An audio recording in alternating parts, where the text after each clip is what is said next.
Have you ever had that feeling, where something just clicks? Like what? Like when you finally get the punchline of a joke you've heard a million times. Hmm. Or you look at a painting and suddenly see how all those random brush strokes actually make a stunning image. I can see that. Yeah. It's like there are these hidden connections all around us. And you, my friend, with that thirst for knowledge, you're always trying to unravel them. True. It's that feeling of discovery, right? Like you're pulling back the curtain on something profound. Well, get ready to pull back a lot of curtains today because we're diving deep, really deep, into this fascinating book called Philomath, The Science and Art of Numbers. It's by Robert E. Grant and Talal Ghannam. Sounds interesting. Now, this isn't your typical math book about crunching numbers and balancing checkbooks. It's about seeing numbers as the fundamental language of, well, everything. Everything. Yeah, everything. From the patterns in a galaxy to the delicate beauty of a snowflake, even the harmonies in music, or the laws of physics. Wow. Okay, I'm intrigued. The authors have this really cool unified view. They suggest that science and art, which we often see as separate things, are actually deeply connected. You're saying they're like two sides of the same coin. Exactly. Two different dialects of the same numerical language. And they explore how numbers influence not just calculation, but the very fabric of geometry, sound, physics, even art history. Okay, I'm starting to see the big picture here. It's about connections, deep connections. That's it. And our mission today is to uncover the mind-blowing insights from their work and share them with you, our amazing audience of knowledge seekers. Sounds like a plan. So where do we begin? Well, let's start at the very beginning with something so simple we almost forget about it: counting. Counting. That's basic stuff. 1, 2, 3. It is basic, but think about it. It's almost like an instinct, isn't it? From the earliest humans, we've had this innate ability to quantify, to differentiate between 1, 2, and many. Yeah, it's like it's wired into our brains. Exactly. And what started as simple tally marks evolved into these sophisticated systems that can go on forever. But what's really interesting is what Grant and Ghannam point out. Those numbers weren't just abstract tools. What do you mean? They carried meaning. They were symbolic. Think about the number 3 in different cultures, or the significance of 7 in myths and stories. Oh, I see. Like lucky number 7. Right. And here's the really cool part. Those human-invented numerical tools, they started to reveal similar patterns in nature, like the symmetry in living things, the repeating shapes in plants, the cycles of the sun and moon. So it's like we were using numbers to describe the world, and suddenly the world started talking back to us in numbers. Precisely. It was a huge realization that there was an underlying order, a deep connection in everything. It's like nature itself understands this numerical language. And that's where the first major connection appears. Geometry and numbers. They're not separate subjects. They're deeply intertwined. Can you give me an example? Well, try picturing a 3-leaf clover without the number 3 popping into your head. You can't. The shape and the number are inseparable. Okay, I get it. The clover has to have 3 leaves. And Grant and Ghannam use the Fibonacci sequence as a beautiful illustration. It's just a simple pattern of adding numbers 1, 1, 2, 3, 5, 8. I've heard of that. But if you visualize those numbers as squares and arrange them, you get this elegant spiral shape. Like the one you see in seashells. Exactly, or the curve of a hurricane or a galaxy. Yep. The visual symphony created by numbers. And it's telling us that abstract numerical rules can give rise to very real geometric forms. So numbers aren't just abstract symbols, they're like the blueprint for the shapes we see around us. And then they delve into these fundamental constants like pi, that never-ending ratio of a circle's circumference to its diameter. Yeah, pi, 3.14, and so on. Right. And the golden ratio, that aesthetically pleasing proportion you see in architecture, art, even the human body. It's the one that makes things look beautiful and balanced, right? Exactly. And these are infinite numbers, yet they dictate the proportions and growth of geometric forms. Think about it. Pi governs the perfect roundness of every circle in the universe, while the golden ratio influences what we perceive as beauty. It's almost like the universe has a secret code, and the key is in these special numbers. Exactly. And Grant and Ghannam point out that the shapes we find most pleasing, or that appear often in nature, frequently have dimensions based on these magical numbers or fundamental constants. Magical numbers, that sounds mystical. It does, right. Yeah. But what they're saying is that these aren't coincidences. These numbers point to a deeper mathematical structure that governs the cosmos. So the universe is like a giant math problem. In a way, yes. And get this, they even propose that our brains might be constantly translating everything we see into numbers and ratios subconsciously. It's how we judge things like proportions, distances, and evenness. So when we see something that follows the golden ratio, it looks right to us because our brains are wired to appreciate that numerical harmony. Exactly. And it makes you wonder why certain numbers have been seen as magical or sacred throughout history. Like lucky number 7 again. Well, ancient cultures saw these recurring patterns in nature. And without our scientific understanding, they attributed them to some divine intelligence. I see. They thought these numbers were like a message from the gods. Right. So in their view, numbers weren't just for counting. They were the first layer of this divine encryption, as the authors put it. That's a beautiful way to put it. Divine encryption. In geometry, the shapes we see, is like the second layer, intricately linked to those underlying numbers. What I found really intriguing about this book is that, it doesn't shy away from pretty bold ideas. Like it takes these ancient concepts like, sacred geometry and the ether, which many have kind of dismissed as being like, outdated or whatever. But they re-examine them through this modern mathematical lens, which I thought was really cool. It's like they're saying, hold on, maybe those ancient philosophers were onto something. Totally. One of the first things that really grabbed me in this book was this idea of the digital root. Yeah. Can you maybe break that down for us a little bit? Absolutely. The digital root is actually a surprisingly simple concept, even if the name sounds a little bit, intimidating. It's basically you take any number, add up all its digits, and then you just keep doing that until you're left with a single digit. So for example, let's take the number 528. Okay. So you add those digits, 5 plus 2 plus 8 equals 15. Okay. And since we still have a 2-digit number, we add those digits again. 1 plus 5 equals 6. Okay. So the digital root of 528 is 6. Okay, so I get the math, but what's so special about this digital root? What does it actually tell us? Well, that's where it gets really interesting. The authors use the digital root to kind of reveal these hidden patterns and relationships between numbers. So they even apply it to historical events. For example, they talk about the reigns of ancient Sumerian kings. Okay. Even though the recorded reigns were incredibly long, spanning tens of thousands of years, the digital root of each king's rule was divisible by 9, which is pretty crazy. Wow. So there's this hidden 9-based rhythm to their reigns, even though the numbers themselves, at first glance, seem totally random. Right. It's like finding a secret code, embedded in history. Yeah, exactly. And that's just the tip of the iceberg. They kind of go on to use the digital root to explore everything from the arrangement of subatomic particles to the frequencies of musical notes. And it's all suggesting that this really simple mathematical tool can actually unlock some pretty profound insights into the structure of the universe. Speaking of music, that was one of my favorite parts of the book. It kind of blew my mind how they connected music, which feels so emotional and artistic, to these cold, hard mathematical principles. Right. You're not alone. Music has always been deeply entwined with mathematics, going all the way back to Pythagoras. And his discovery that specific ratios between notes create harmonious sounds. Yeah. So the authors, they kind of take that idea further, and they explore how those ratios correspond to specific geometric shapes and angles. Yeah, it's wild to think that the same mathematical principles are at play in a beautiful symphony and, the angles of a triangle. Totally. Could you give us an example of how that works? Sure. Think about the perfect fifth interval in music. It's that sound you hear when two notes are 7 semitones apart, like C and G. Yeah.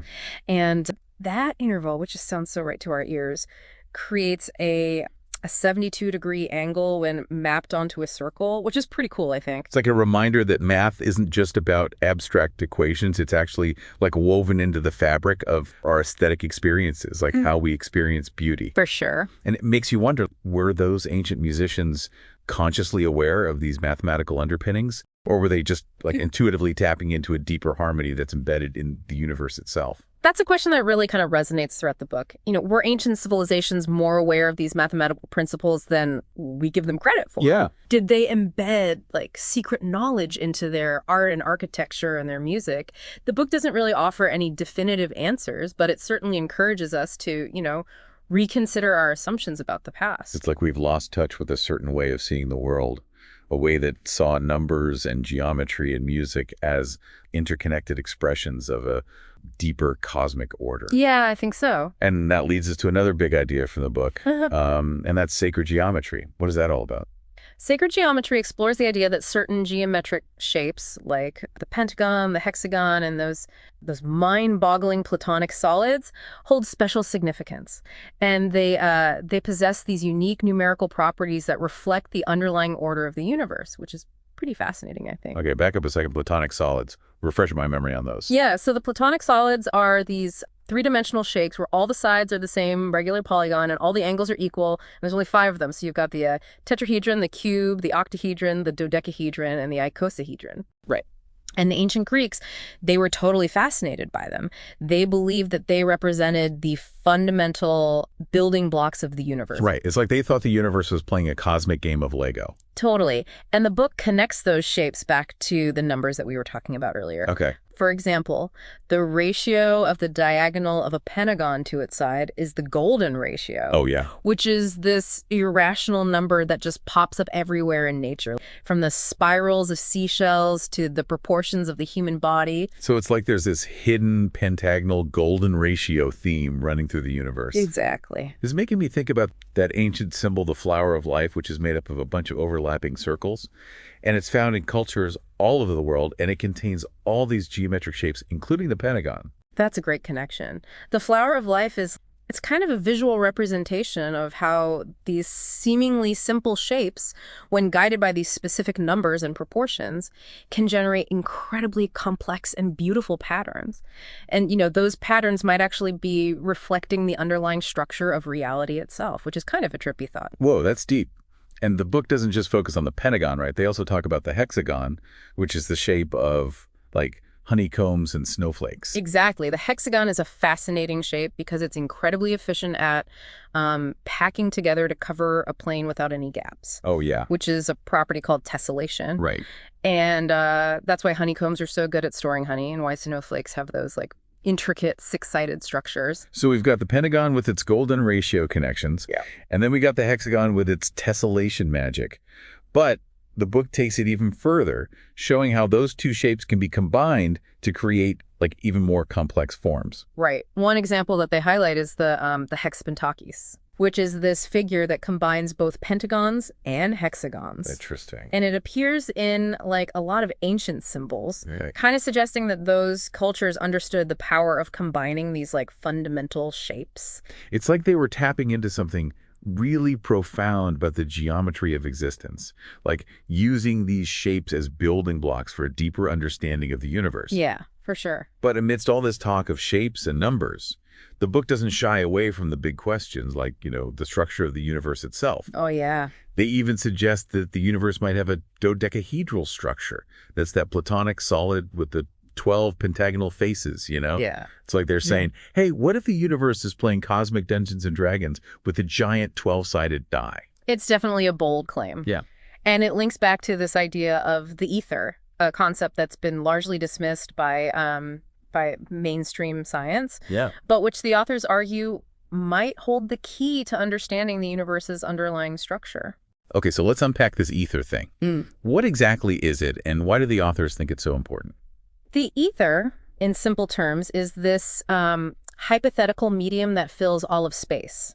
Think of it like an invisible ocean that everything exists within. Okay. For centuries, physicists debated whether it actually existed or not, but eventually the idea kind of fell out of favor. Right. So why are these authors bringing it back? What's their new take on the ether? They propose that the ether isn't just some empty space filler, but it's actually structured according to specific numerical principles. Okay. Remember the digital root we talked about earlier? Yeah.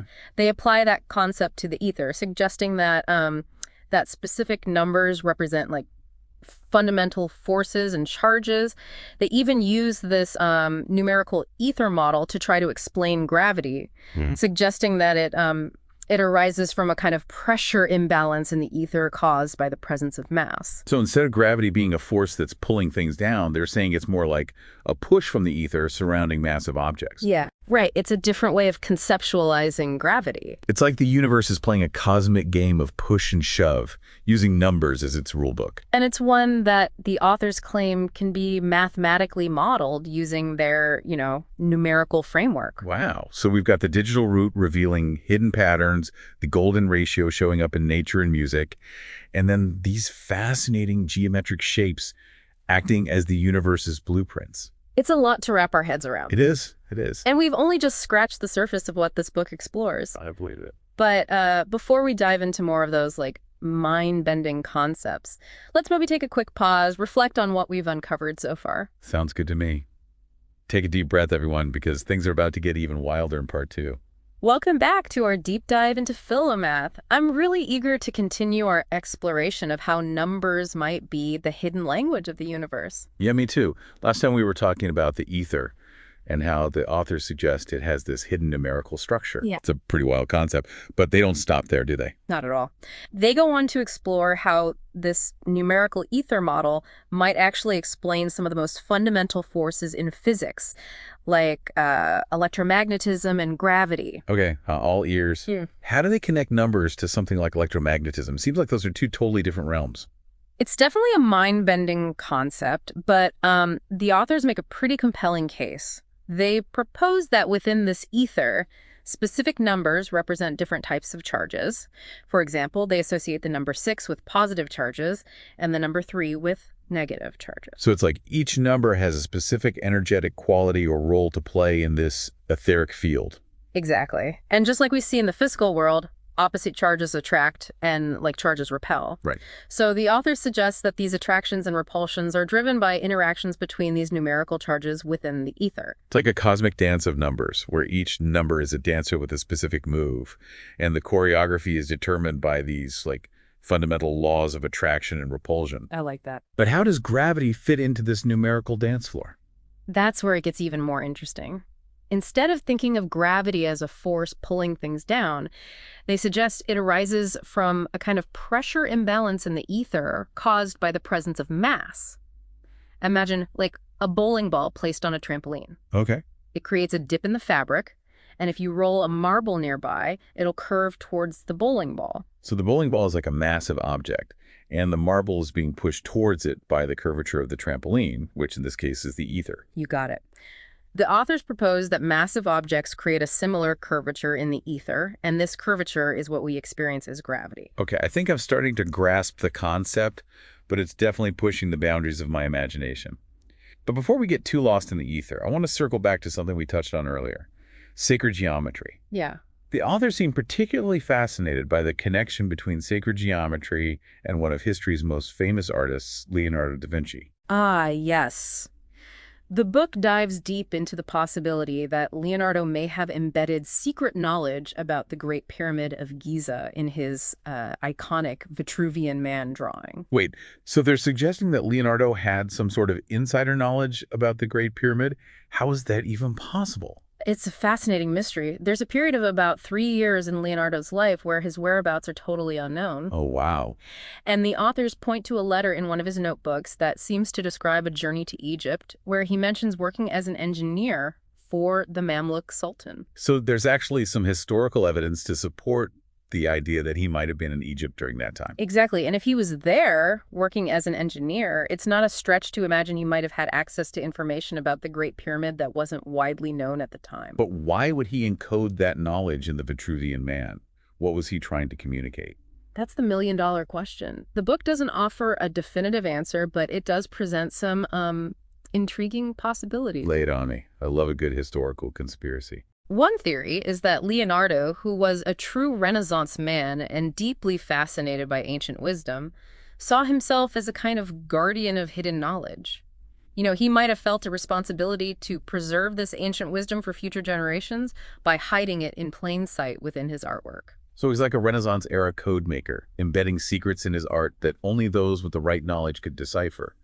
But how exactly did he do that? How does the Vitruvian Man connect to the Great Pyramid? Remember how we talked about squaring the circle, that ancient geometric problem that had stumped mathematicians for centuries? Mm-hmm. Well, the authors proposed that Leonardo might have cracked the code, visually, within the Vitruvian Man. You mean because the man is drawn within both a circle and a square? Precisely. The book points out some remarkable correlations between the proportions of those shapes in the drawing and the dimensions of the Great Pyramid.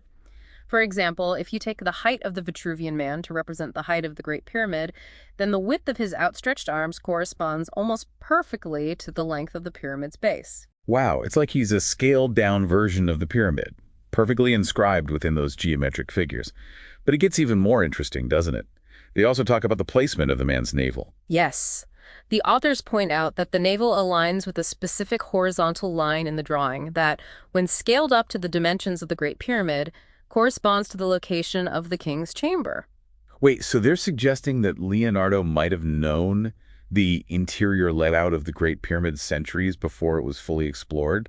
That's mind-blowing. It's certainly a bold claim, and the book doesn't shy away from exploring the implications.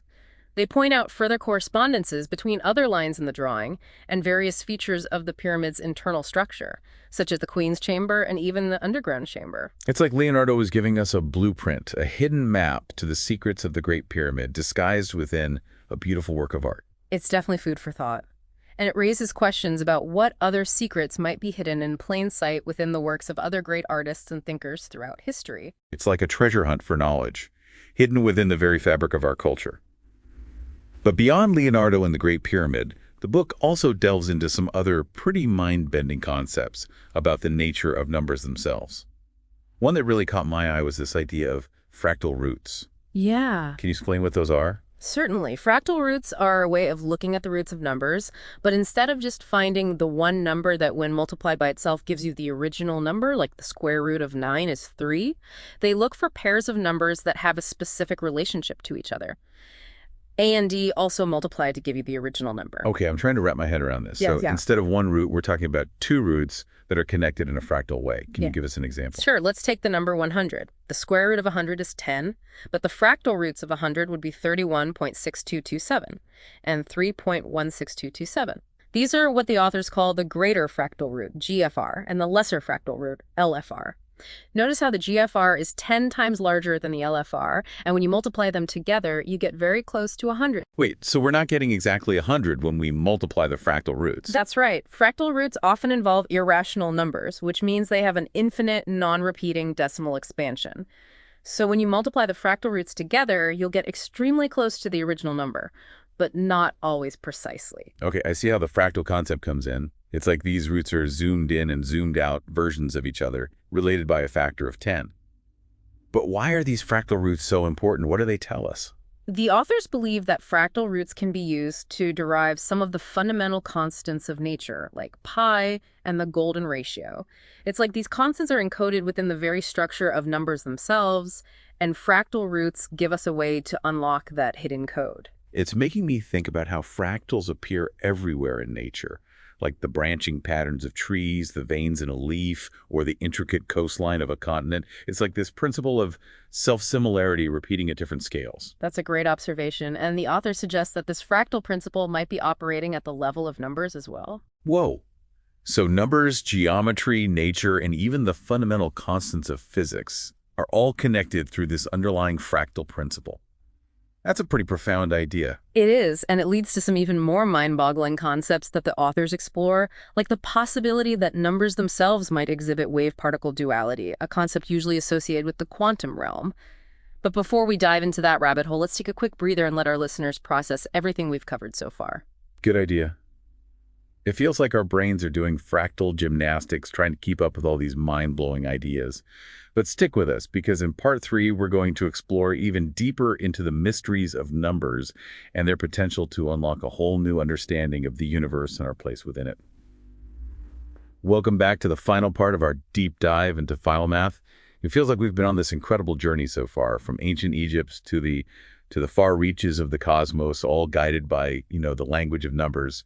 It has been quite an adventure, and in this final leg of our journey, we're going to kind of delve into some of the book's most Radical and mind-bending ideas, concepts that really challenge like our conventional understanding of numbers and their relationship to reality. I'm ready to have my mind blown wide open. Last time we were talking about fractal roots and how they might connect to the fundamental constants of nature. Right. But then the authors take it a step further, right? They start talking about numbers having this wave-particle duality thing that physicists usually associate with, like, the quantum realm. That's right. They suggest that numbers themselves might exhibit this strange duality similar to how light can behave as both a wave and a particle. Okay, I need a little help wrapping my head around that. How can a number, something that seems so, like, abstract and definite, also be a wave? Well, think of it this way. We usually think of numbers as like points on a number line, like the number 7.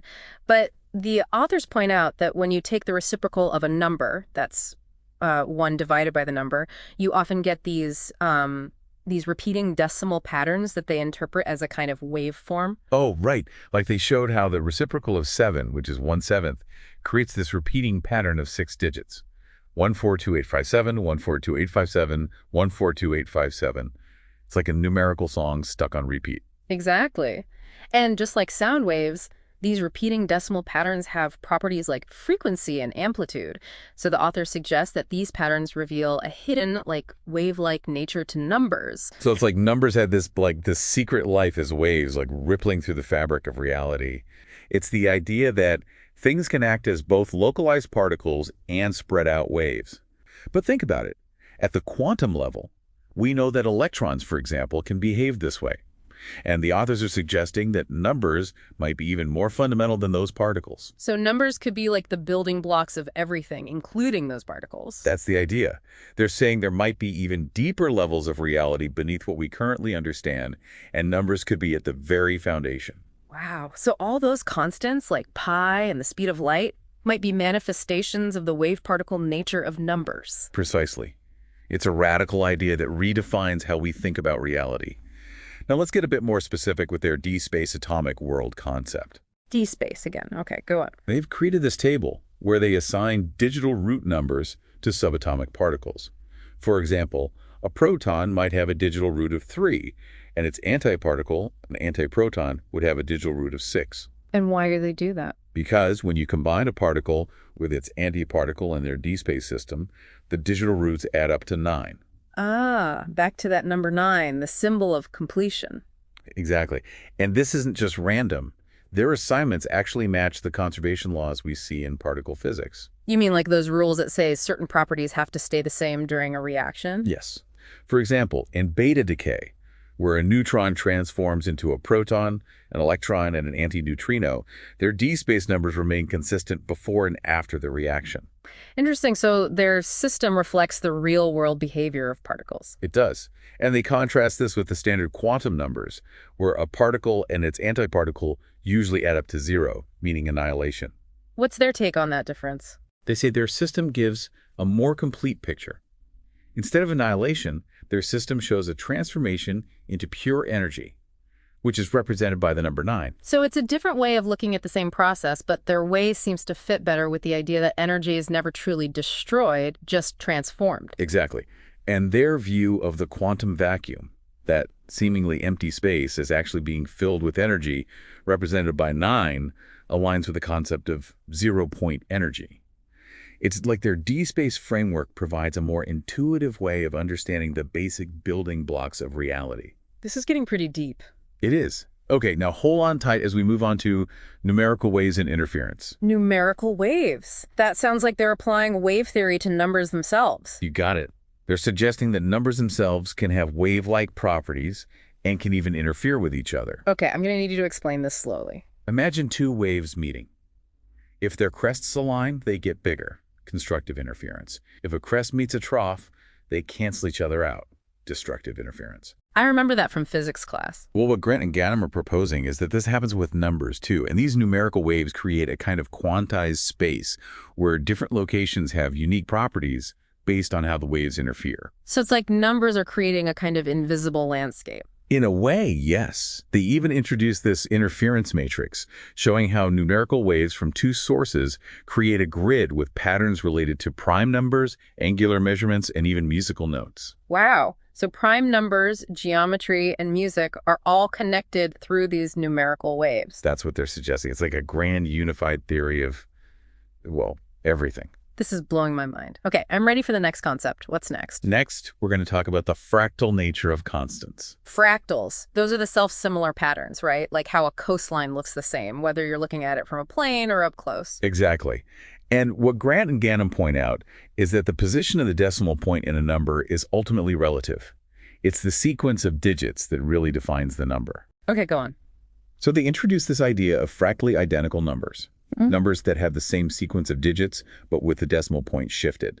Like 3.14159 is fractally identical to 0.314159 and 31.4159. They're all essentially the same, just on different scales. Right. And this leads to the idea that certain constants act as boundaries for certain numbers. For example, for the number 6, the constants e, the base of the natural logarithm, and 1, the inverse of the golden ratio, act as boundaries. And they found similar boundary constants for other numbers. Exactly. They have a whole table showing how different numbers and their reciprocals correspond to various constants and even musical notes. It's like this grand interconnected web. This is all getting very abstract. It is. But they're showing how seemingly unrelated things are connected at a fundamental level. And they keep coming back to that 432-degree angle, which has a lot of significance in their system. It's making me think about the ancient Greek philosopher Pythagoras, who believed that the universe was built on like musical harmony. Right. Maybe he was onto something. The book definitely explores that connection. Okay, now let's talk about the intertwined nature of numbers and geometry. This is where we come back to that fundamental connection we talked about earlier. I'm ready to revisit that connection.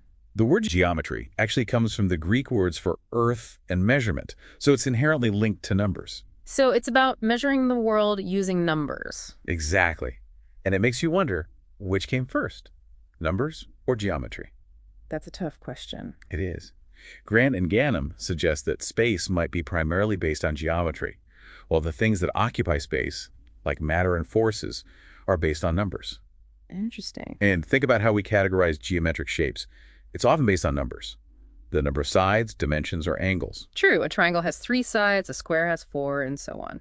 And just like prime numbers are the building blocks of all numbers, they propose that certain prime polygons, like triangles, pentagons, and heptagons, can generate all other polygons. So there's a kind of prime number logic to geometry, too. Exactly. Now, get ready for this. They bring up that 432 degrees again, which they connect to musical tuning.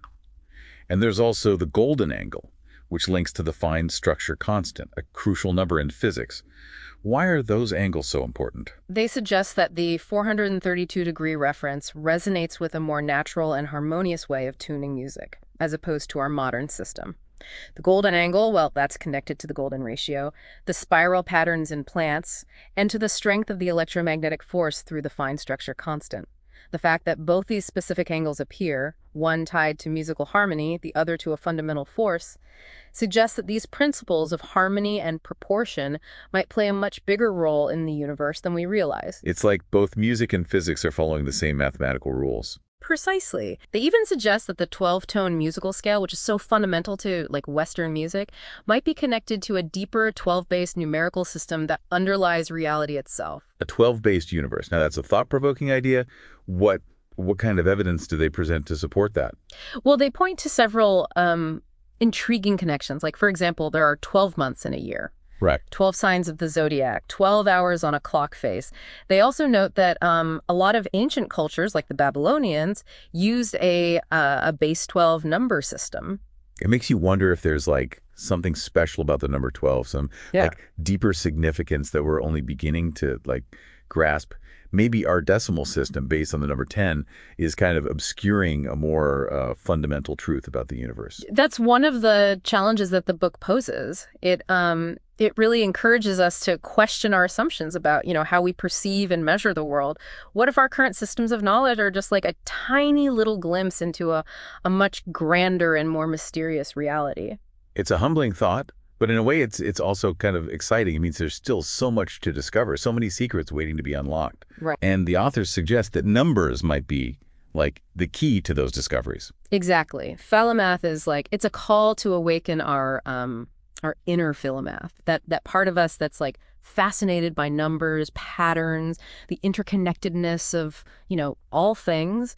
It encourages us to explore the world with a sense of wonder and curiosity, always looking for those hidden connections that might reveal a deeper truth. Well, on that note, I think we've reached the end of our Philomath deep dive, but this is just the beginning, right? It feels like we've opened like a Pandora's box of numerical mysteries. Absolutely. And I encourage everyone to continue exploring these ideas on your own. Dive into the book, play with the concepts, see what hidden connections you can uncover. You might be surprised at what you find. I know I'm definitely feeling inspired Ah. to keep those numerical wheels turning. And who knows, maybe we'll discover some of those hidden connections together in a future deep dive. Until then, keep exploring, keep questioning, and keep that inner Philomath alive.